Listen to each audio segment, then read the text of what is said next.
Bom dia, Daiane, seja bem-vinda.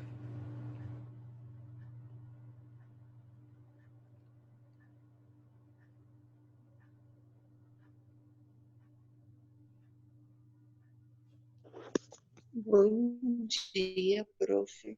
Obrigada.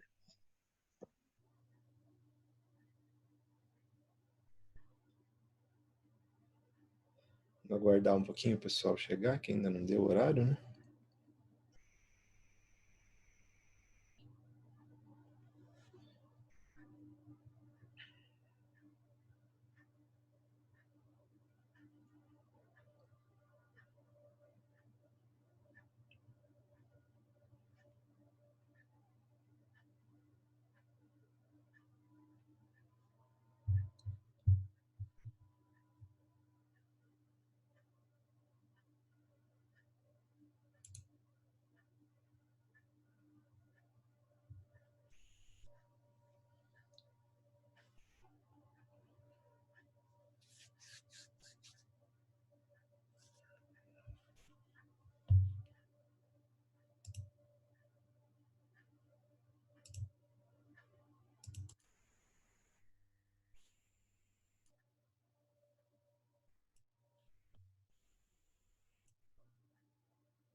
Bom dia, Isabelle.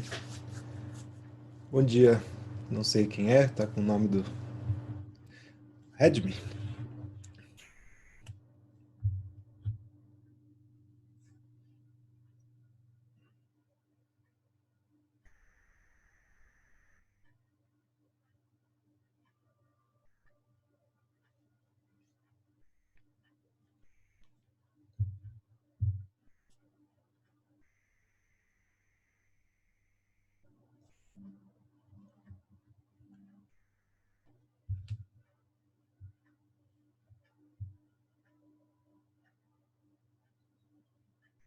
Vamos aguardar mais uns 5 minutinhos para ver se o pessoal entra antes de iniciar.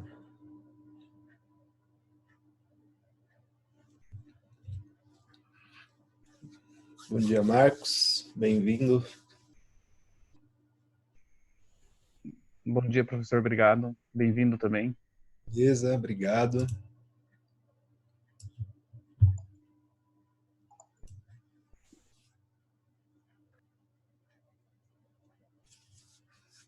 Estou aguardando aqui mais um tempinho para o pessoal entrar para eu dar algumas notícias.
Bom dia, Ike, Andrei, bem-vindos.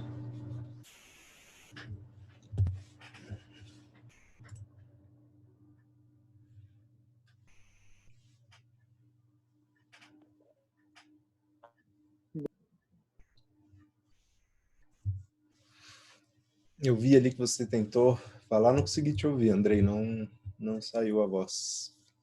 Saiu meio travado. Bom dia. Opa, agora sim. Estou aguardando um pouquinho a chegada dos alunos, o pessoal está acordando.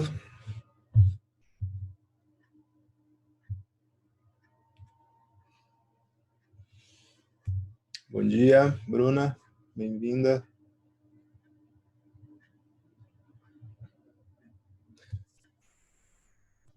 Praticamente vocês que estavam semana passada também, né? Não sei se teremos mais adesão aí dos alunos. Eu vou esperar até... Os professores costumam começar às 8 horas ou eles aguardam um pouquinho até chegar mais alunos?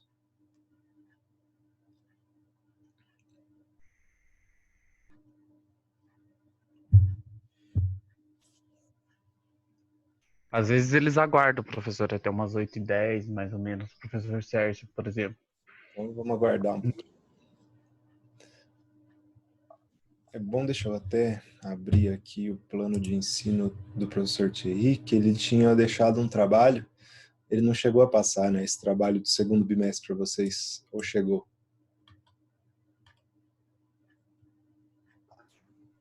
Não foi passando. Tá.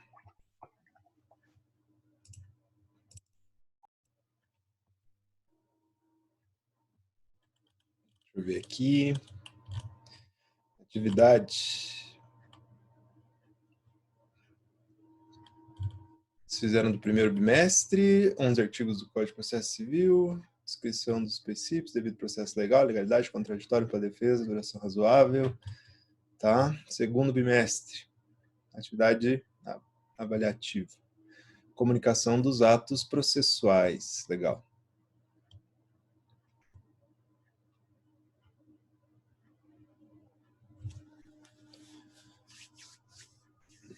Aguarda uns 10, beleza. Então, vamos aguardar aí até umas 8h10. O pessoal sai da cama.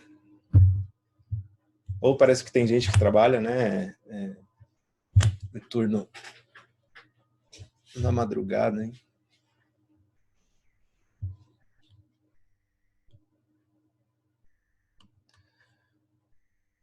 Grupos de até 4, manuscrito ou digitado, utilização estrita da bibliografia básica. O trabalho deve ser entregue na primeira aula da semana seguinte. Eu acho que isso aqui é antes do corona, né? Caso de atraso, o trabalho pode ser entregue até a aula seguinte. Caso identifique plágio, sem prejuízo de sanção disciplinar, perante a coordenação do curso. O trabalho deve abordar diferença entre citação e intimação, importante, explicar 5 efeitos jurídicos da citação, importante, diferenciar cartas de ordem, precatória e rogatória. Muito bem. Já foram abordados os sujeitos do processo. Beleza.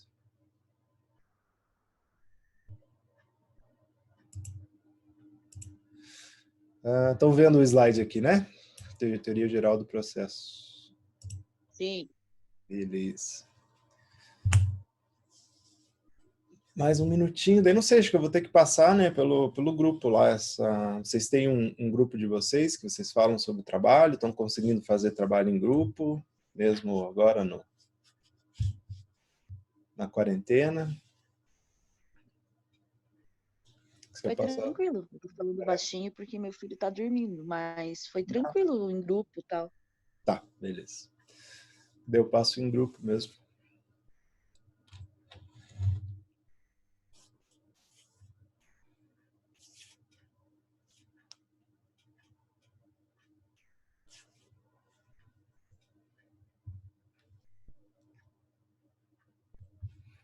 Porque esse grupo os alunos não têm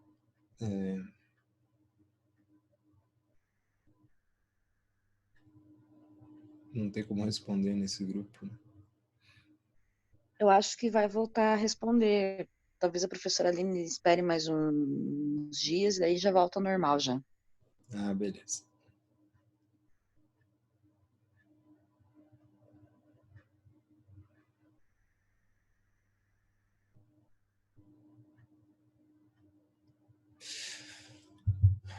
Beleza, pessoal, 8h10. Quem for entrando agora vai pegar o bonde andando. Eu acho que a maioria de vocês estava aqui semana passada, quando eu falei desse contratinho, né?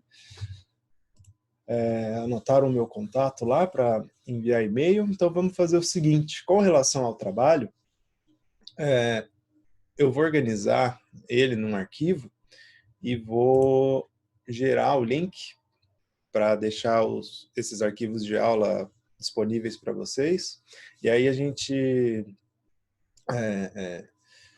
passa as informações do trabalho na semana que vem. Vejam, eu ia gravar essas aulas aqui e já avançar no tema com vocês. Só que como é bem a parte introdutória de atos processuais, achei melhor a gente ter essa aula primeiro e eu gravar as aulas posteriores, né? Algumas aulas que eu entender que talvez tenha uma carga teórica maior, e daí fica mais, como vai ser praticamente um monólogo mesmo, aí eu vou gravar essas aulas. Aqui, como tem muita noção prática, um monte de coisa que dá para a gente discutir, vocês participarem, eu preferi deixar essa aula ao vivo.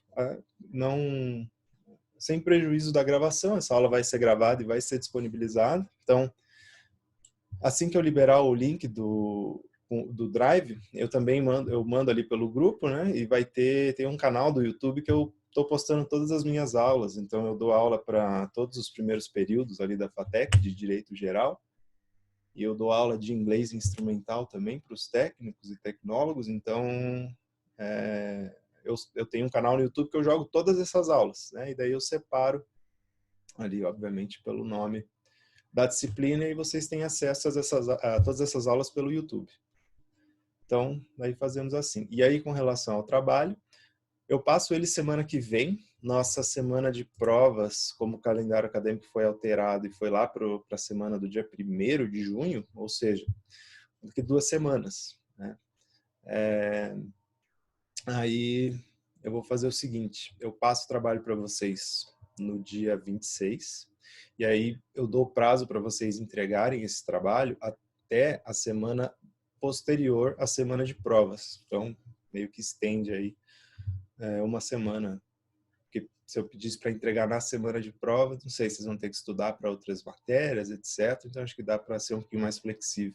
Ainda mais que teve essa mudança, né, de professor e ficou meio bagunçado. Semana passada eu não estava acostumado com a forma que as coisas andavam aqui, então,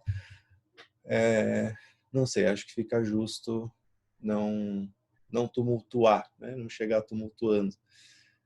E o trabalho vai ser, acho que, nesses mesmos moldes. Na verdade, ele é um trabalho simples, assim, né? Pegando a bibliografia básica, dá para fazer em 10 minutos ali, mesmo bem fundamentado. Mas, de qualquer maneira, então, não percam semana que vem e eu vou mandar daí no grupo lá para o pessoal que não está na aula essa questão do trabalho. Beleza. Então, a mim, né, pessoal, foi incumbida a tarefa de assumir aqui o resto dessa disciplina e pegando o plano de ensino aqui do professor Thierry, o que ficou faltando ainda, né, e que algumas partes também dessa disciplina provavelmente vão ter que ser gravadas e disponibilizadas para vocês depois das provas, né, para poder vencer aqui parte do plano de ensino. Então, o que ficou faltando aqui, que é o que a gente vai começar a ver, né, vamos lá,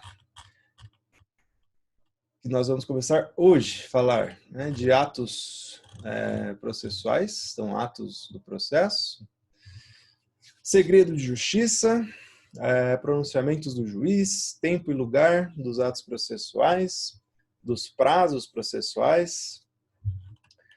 Aí tem um conteúdo aqui que é para além da ementa, que eu acho que vai ser interessante ver algumas delas, né? Então, a questão de denunciação da lite, chamamento do processo, litisconsórcio, não sei se vocês já chegaram a falar ou ver sobre isso lá no trabalho que vocês fizeram no primeiro bimestre, eu acho que não. Deixa eu ver aqui, não tem, então eu acho que isso vai ser a parte da matéria que nós vamos abordar. E hoje, pessoal, né, vamos começar com o pé direito. Eu acho que foi a Bruna, né, que falou semana passada que o pessoal já está um pouquinho cansado e martelado da teoria aqui, da teoria geral do processo. E hoje a gente fala, talvez, um pouquinho no aspecto mais prático. Eu vou pular, então, o contrato pedagógico, que a gente já fez semana passada, né? A maioria das cláusulas aí ficaram prejudicadas por causa da Covid-19, então, muito bem. Atos processuais, pessoal. Vamos entrar aqui. Né? Então, o processo civil, o processo penal, o processo em geral, ele é um conjunto de atos processuais, né? São atos, né? São ações tomadas pelo ser humano, né? Para dar andamento, né? Criando uma sequência lógica de atos. Então, vem sempre um ato atrás do outro. Aqui, esses atos são todos praticados pelos sujeitos do processo, que vocês já viram com o professor Thierry. Então, tem o autor, tem o réu, tem o juiz, tem peritos que podem se manifestar no processo, também são atos processuais quando eles se manifestam. Intérpretes, né, pode acontecer de ter uma necessidade de um intérprete, etc. E isso vai ditar a famosa, a chamada marcha processual. Né? Então, o processo ele é seguido de vários atos em sequência, em cadência. Tá? Aí eu montei aqui, né, um exemplo do processo civil bem simplificado, só para dar uma noção, né, desses atos iniciais. Então, esses atos processuais, perdão. Então, vamos lá. Primeiro, o ato processual, a provocação do Poder Judiciário, né? Como que a gente dá início a uma ação que a gente está falando do processo civil. Então, um exemplo aqui é de processo civil. Começa tudo com a inicial, com a petição inicial. Primeiro ato processual é o ingresso, né, no Poder Judiciário, a provocação. Você vai bater na porta lá do juiz e contar para ele o seu direito. Nisso, né, o que pode acontecer? Geralmente, né, na maioria das vezes, para agilizar o andamento processual, você já vai e paga as custas do processo. Né? Se você não pedir justiça gratuita ali de cara, você pode chegar, você vai emitir uma guia lá onde for no site da OAB, por exemplo, dependendo do qual estado você está ingressando com a ação, direto no site do tribunal você consegue gerar essas guias, ou às vezes, né, você não faz o pagamento das custas, e aí o juiz ele pode dar uma decisão e falar para você assim, cadê o pagamento das custas? Né? Inclusive, né, obviamente aqui em tese seria um ato do juiz, mas algum servidor da vara, que também é auxiliar da justiça ali nessa questão dos atos processuais, porque eles também praticam os atos, e eles mesmos vão avisar, olha, não foi pago as custas, se não pagar as custas, a gente não pode dar o próximo passo, que é a distribuição do processo. Tá? Então, veja, é um ato processual seguido do outro. Ingressei com a inicial, é só para exemplificar isso, tá, nesse momento. Ingressei com a petição inicial, não paguei as custas. Aí vem um comunicado da vara. Ei, autor, pague as custas, senão, né, pelo menos as custas de distribuição, senão esse processo não vai ser distribuído. Tá seguindo uma marcha. Esse processo já está formando um caderninho, né, e ele vai aumentando, aumentando. Agora que o processo, né, é eletrônico, a gente não repara.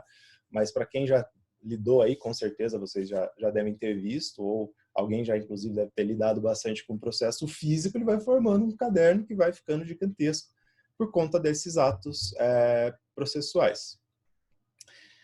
Beleza, aí você vai lá e paga essas custas, né? Ou você fez o pedido da justiça gratuita, né? O cartório distribuidor ele faz essa análise e ele distribui o processo. Fala, foi pedido justiça gratuita. Nesse momento ainda nem é apreciado se vai ser concedida ou não a justiça gratuita. Simplesmente é distribuído o processo. Muito bem. Distribuído, né, pessoal? Veja, é como se fosse entregue, assim, né? Vou distribuir o processo. É feito um sorteio. Então, cai numa vara aleatória, né? Que vai cair numa das varas cíveis, por exemplo. Né? Caiu lá, vamos dizer, na 16ª Vara Cível de Curitiba. Beleza. Esse processo vai ser autuado, né? vai ser dado um número para ele. Outro ato processual, a distribuição. Ali vai ser verificado, né, se não existe algum outro processo com mesmo autor, mesmo réu, mesma causa de pedido, para ver se isso já não foi discutido. Né? Tudo isso é analisado nesse momento da distribuição. Depois, né, juiz vai analisar lá pedido da justiça gratuita, por exemplo. Aí ele olha e fala, aqui não cabe justiça gratuita. Né? Se você quiser comprovar, tem que trazer aqui uma comprovação da renda, então, porque você fez só um pedido, né, de concessão da justiça gratuita, né? A pessoa foi no teu escritório ou juntou lá um pedido, né, declarando ser pobre na acepção jurídica do termo, e o juiz vê aquele pedido e ele fala, putz, não sei não, acho que não é pobre. Junta aí para mim os últimos 3 anos da declaração do imposto de renda, né? Que agora, em paralelo, né, como crítica, não comprova nada, né, em questão de renda, mas ele pode pedir uma comprovação. Às vezes a pessoa até ganha bem, mas ela tem tanto gasto, né, que impossibilita o pagamento das custas do processo. Beleza. Ou, às vezes, faltou, por exemplo, algum requisito da petição inicial, né, algum dos requisitos dela. Por exemplo, faltou o valor da causa. Né? Aí o juiz ele vai olhar e falar, putz, você não deu o valor da causa, emende a inicial. Veja, são atos do processo. Né? Esse tipo de decisão do juiz, a gente vai estudar hoje ainda e ver ali os tipos de pronunciamento do juiz, ele gera algumas consequências. Né? Pode gerar aí, inclusive no meio do processo, já no seu começo, algum recurso, outro ato processual.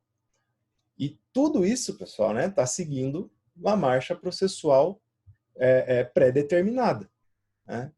Aqui, né, uma coisa que não falaram para mim na graduação e que eu acho importante, tá, é que você tem liberdade para peticionar. Isso eu demorei um tempo para descobrir na prática, né, mas você pode ir colocando pedidos ali no processo a hora que você entender necessário. Né? Não, às vezes não tem que esperar uma intimação, não tem que esperar acontecer alguma coisa, para você juntar algum pedido. Ou para fazer alguma comunicação, ou qualquer coisa assim. Então, a título de curiosidade, acho interessante. Bom dia, quem chegou? Deixa eu ver aqui. Está chegando. Cadê a lista dos participantes? Ah, aqui. Nogueira, bom dia. Bom dia, mestre. Tudo bem com o senhor? Prazer em conhecê-lo. Prazer é meu. Bom dia, eu sou a Cristina. Bom dia, Cristina. Tudo bem? Eu ia perguntar, mas que está com um número ali no... Eu não consegui colocar meu nome lá. Então, essa marcha processual ela vai sendo seguida dessa maneira, né? São atos atrás de atos. Vamos continuar aqui só para concluir esse comecinho, né? Então, aqui, né, mais um ato que pode ser praticado pelo autor, por exemplo, né? Fez a inicial, distribuiu, o juiz não mandou emendar, não comentou nada, ele falou, só a única decisão dele foi assim, ok, cite o réu, então vamos citar o réu, vamos chamar o réu para esse processo, para responder. E aí você vai lá ler a sua petição de novo e você fala, putz, esqueci de pedir isso aqui, esqueci de colocar isso. Estou perdido? Será? Não, calma, tem a opção de aditar a inicial. Você pode adicionar ainda, né, um pedido ou uma causa de pedir até a citação do réu sem ele consentir, né, sem ele falar nada. Então você pode ali já movimentar mais uma vez esse processo. Outro ato processual. Muito bem. Não entendi, professor. É antes de citar ou até citar? Tipo, citou hoje, amanhã posso aditar? Não. Efetuada a citação, você ainda pode aditar, só que ela vai depender daí do consentimento do réu. Então, veja, até a citação, você pode aditar a inicial sem o réu se manifestar, sem ele falar nada, porque ele nem foi citado, ainda não está sabendo do processo, né? O problema é que a citação, ela é a informação ao réu de que há um processo contra ele e ela vai acompanhada da petição inicial. Então, o que acontece? O juiz envia, né, o processo para o réu, ele vai ler e vai preparar a sua defesa. Ele já vai começar a pensar o que ele pode alegar, o que ele pode fazer. E aí vem uma mudança depois, né? Não pode pegar ele de surpresa essa mudança. Então, ele vai ter que se manifestar. Só que ele pode discordar do aditamento dessa inicial. Então, aqui, né, a dica prestem atenção, obviamente, né, antes de ingressar com a inicial, mas, né, nesse prazo, antes da citação, né, se precisar revisar essa peça, precisar revisar essa inicial, revisem, né, com toda a cautela, porque depois de citado o réu, vejam, né, se eu sou o advogado ou estou cuidando lá do réu no processo e vem um aditamento da inicial pedindo a minha concessão, falando assim, eu esqueci de pedir aqui danos morais, agora eu quero pedir. Aí você tem que consentir com isso. Você, veja, na qualidade de defensor aí do seu cliente, você vai falar, não, tudo bem, pode adicionar eu pedir dano moral que eu acho que é justo, né? Então, só se colocando no lugar, isso é uma prática bem boa também, que eu fui pegar depois da graduação, né, pessoal? Além de você pensar como advogado do seu cliente, né, ou como defensor, seja em qualquer cargo, né? Eu não perguntei para o pessoal que chegou essa semana, que não teve aula semana passada, não apareceu semana passada, qual é o plano aí, né, para depois da graduação. Então, tem muita gente que vai querer ser delegado, muita gente vai querer ser promotor de justiça, juiz, etc. E para quem está atuando, né, como parte ativa no processo ou na parte da defesa, ou na parte da acusação, no caso de um processo criminal, por exemplo, a dica, né, além de pensar pelo seu cliente, pense como advogado da outra parte já de cara, né? Pense como a outra parte também. Isso já te dá um horizonte para pensar, putz, se eu tivesse do outro lado da minha própria petição, o que eu podia alegar? Você já se precaver de diversas situações. Então, isso já facilita também para você evitar ter que aditar a inicial, por exemplo. Seria uma boa forma de pensar, um raciocínio interessante para você ter, para evitar lá na frente, inclusive, né, alguma surpresa na defesa. Que também você nunca está 100% seguro, né, de como o processo vai tramitar nesse sentido. Tá? Então, aqui ainda, né, isso são dicas, assim, como eu tinha comentado com o pessoal semana passada, né, já que o pessoal está um pouco, talvez, cansado de uma teoria muito pesada aí da parte inicial da teoria geral do processo, essa parte um pouco mais prática, assim, acho que vale a pena já ir passando para vocês se acostumando, né? Então, vamos lá, continuando a marchinha processual. Professor, Opa, pode falar. aditar e emenda a inicial é a mesma situação? Não, vamos lá. O Zoom está me dando um aviso aqui que em 10 minutos encerra, então se sumir tudo aqui e eu esquecer de avisar antes de encerrar, voltem, tá? Que a aula não acabou. A emenda inicial, você vai fazer um remendo nela. Tá? Você vai ter que consertar alguma coisa que não estava correta. Você vai fazer um enxerto. Quando você vai aditar, você vai adicionar algo. Tá? Então, você vai adicionar. O efeito, né, jurídico ali, na verdade, não vai ter diferença. Nas duas você está mexendo na inicial. Mas em uma você está consertando um pedido errado, por exemplo. Né? Às vezes você fez o pedido e ele está incorreto. Aí, se você remover, por exemplo, um pedido, você não está aditando, você está emendando. Porque você não adicionou nada. Então, aditar é adicionar. Então, por exemplo, quando o juiz ele toma uma decisão e fala assim, você esqueceu o valor da causa, ele está te avisando, né? Ele está falando assim, olha, adite a sua inicial aí porque está faltando um requisito dela. Não, só que não necessariamente ele precisa avisar isso para você. Ele não tem que... Não, perdão. Agora a tua pergunta me fez pensar em outras questões aqui. Mas com o advento do novo Código de Processo Civil, em 2015, aí o juiz ele passou a ser obrigado, né, a te intimar de uma falha antes dele arquivar o seu processo e falar, não, essa inicial aqui está inepta, ela não vale, eu não vou aceitar. Ele tem que te avisar antes. E antes do Código de 2015, ele não precisava fazer isso. Então, às vezes, você distribuía a ação... Ou seja, já rolou audiências que não tinham valor de causa. Não, nem chegava nesse ponto.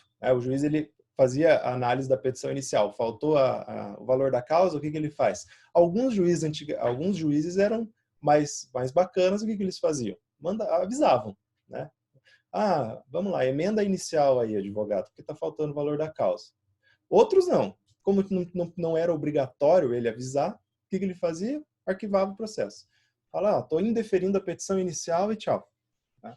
Aí você ia ter que recorrer, né, dessa decisão lá. Como era uma sentença, a gente vai ver hoje, né, os atos ali do juiz, os pronunciamentos dele, você já ia... Imagina, nem começou o processo, a primeira coisa que você tem que fazer é uma apelação já de cara, né? E hoje em dia, para sorte, né, para vocês aí, não vão pegar, né? Então, se vocês esquecerem alguma coisa ou acontecer alguma coisa nesse sentido, o juiz ele vai ter que avisar.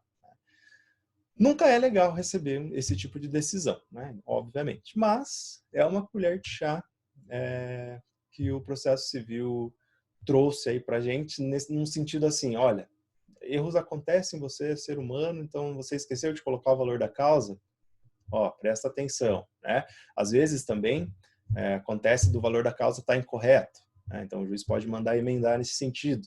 Você entrou com uma ação fiscal, por exemplo, que vai discutir valores, né? O valor que você vai discutir ele tem que ser exatamente o valor da causa tem que ser exatamente o valor que vai ser discutido. Então tem muita petição que o pessoal chuta um valor, né? E fala lá, valor da causa, R$25 mil, 25.000,00. Aí já vem, né, uma intimação, né, decisão interlocutória do juiz falando assim, arruma o valor da causa. E ele nem avisa o porquê, quanto não vai fazer o cálculo para vocês. Fala, arruma o valor da causa. Mas é melhor do que ele indeferir diretamente a petição. Tá? Então isso aqui, pessoal, provavelmente vocês vão ter tudo isso, né, em processo civil, né, na matéria específica de processo civil. Aqui estamos falando da introdução, estou dando exemplos para vocês verem quantos atos processuais existem, né? E a gente já fala um pouquinho mais da teoria do que é ato processual. Fazendo essa marchinha processual aqui exemplificativa só para a gente ter uma noção de como é que as coisas vão andando, tá? Não sei se vocês chegaram a ver, já viram o princípio do impulso oficial? Sim? Não? Não. Me lembre, não. Não? Tá. Então, existe, né, o princípio do impulso oficial. O que que é isso? O processo ele não fica parado, né? O Estado, ele dá, né, por meio do Poder Judiciário, ele dá andamento para o processo. Então, às vezes tem muita ação, né, que está parada lá, sei lá, 3, 4, 5, 6 meses sem nenhuma movimentação e vai o advogado juntar uma petição assim: requer o prosseguimento do feito, né? Eu quero que o processo continue andando. Foge a noção desse princípio, que é o princípio do impulso oficial. Quem tem que dar essa movimentação, mesmo para avisar alguém, né? Para avisar o advogado, falar assim: advogado, se manifeste aí com relação ao movimento X, Y, é o Poder Judiciário. E isso tudo que eu estou falando, né, sobre os atos processuais, envolve completamente esse princípio do impulso oficial. Você esqueceu de colocar o valor da causa, o juiz vem e te avisa. Vai citar o réu, vocês vão ver lá em processo civil, também mudou como era antigamente. Hoje, quem manda a carta, né, quem prepara essa carta e envia pelo correio é diretamente a parte, salvo nos casos de justiça gratuita, que aí a própria vara se encarrega de fazer o envio dessas cartas. Mas hoje em dia não, é você. Então vai lá, o juiz, quando ele vai mandar citar, ele fala: peça a carta de citação e você, autor, aí se vira para mandar a carta e comprovar que mandou. Você vai juntar lá um AR e depois vai colocar no processo: olha, já citei o réu. Mas vejam, né? Tudo matéria de processo civil. Só que tudo isso, todas essas andamentos, qualquer coisa que acontece nesse processo, são atos processuais. E é isso que a gente está vendo aqui. Depois, né? Só para completar aqui, então. O juiz recebeu a inicial, ele manda citar o réu, marca a audiência de conciliação. Audiência de conciliação. As partes têm que querer, né? Se uma das partes solicitar audiência, essa audiência ocorre. Se as duas partes não quiserem realizar a audiência de conciliação, ela não ocorre, não tem a necessidade. Professor, Pode falar. Eu já vi duas situações aí nas menções que foram feitas, onde envolveu o discorrimento do processo através de um valor simbólico de causa.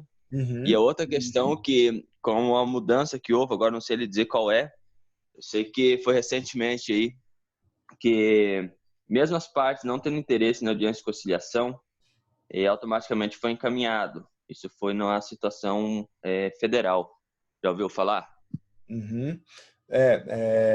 Na verdade, assim, aqui o que a gente está vendo, né, não sei em que situação que isso aconteceu, tá? Mas o Código de Processo Civil, ele é explícito nesse ponto, né? Ele fala: se as duas partes abrirem mão da conciliação, aí não é feito. Só que o que acontece hoje? O caminho, né, para melhor solução de conflitos, no fim das contas, é a conciliação. Desafoga o Poder Judiciário, aí vai sempre num sentido de tentar uma resolução amigável do processo. Então, é muito forçada essa questão, né, da conciliação, e ela é muito positiva, na verdade.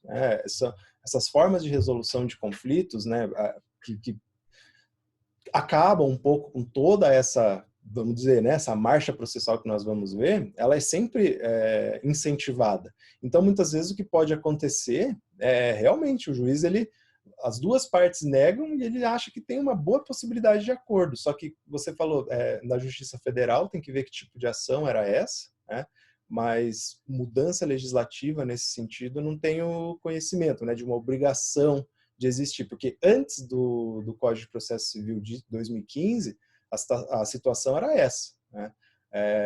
Esse princípio vocês fizeram, acho, no primeiro bimestre, um trabalho falando da cooperação processual, né? As partes, inclusive, aqui, elas podem fazer negócios processuais, né? Você pode, inclusive, por exemplo, definir prazo juntamente com a outra parte, falar assim: olha, acho que o prazo para contestação pode ser de 5 dias. O que você acha? Pode ser? Pode ser. Então, os dois combinam entre si, as partes combinam entre si o andamento do processo. Antes de 2015, isso não era possível. Então, você falava assim, não tem interesse na conciliação. E a outra parte falava, eu também não tenho, mas a audiência era marcada e não tinha essa opção. Então, foi um avanço nesse sentido, né? Agora, o judiciário, ele sempre, né, vai tentar a conciliação. Mesmo que você negue, na verdade, os dois negam. O processo ele vai direto, né, para a fase de especificação de provas e vai marcar a audiência de instrução para ouvir testemunhas, etc. E no começo dessa audiência, a primeira coisa que o juiz faz é perguntar se tem acordo. Então, mesmo que não haja uma audiência de conciliação, a conciliação está sempre, né, sendo incentivada. E mesmo assim, né, você, como